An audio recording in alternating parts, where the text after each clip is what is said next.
First of all, go a step backward and ensure that any cars that you buy is bought in the business in the first place. Any advice on car allowances from an individual/company owner perspective?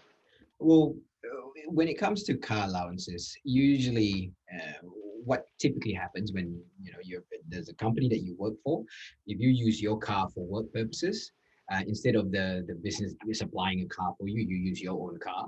The business then pays an allowance to you to reimburse for any costs for using your car. Now, that reimbursement is usually included as your income, included as taxable income.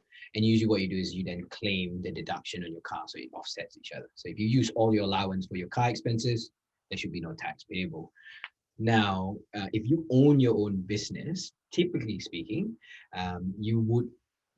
we would first of all go a step backward and ensure that any cars that you buy is bought in the business in the first place. So that you don't have to pay the allowance, and essentially you use the car for business purposes, let's say 80% business purposes and then 20% private use.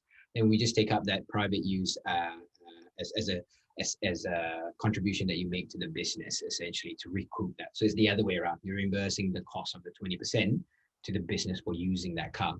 You don't necessarily need to take an allowance out for that unless you own that separately. So this is probably where Guy is coming from. If you have your personal car and the business is you're using that car, you can pay yourself an allowance. That's right. And I would pay the exact amount to the amount of expenses that you've used for the business. So you want to do a summary of what your expenses are, reimburse that from the business, so that you essentially the deduction is in the business, not in your personal name. Now that's generally how it works. But again, the level up before of having the car in the business has other benefits as well. One of the big ones is depreciation we talked about before. Owning the car in the business means that you can claim the depreciation upfront.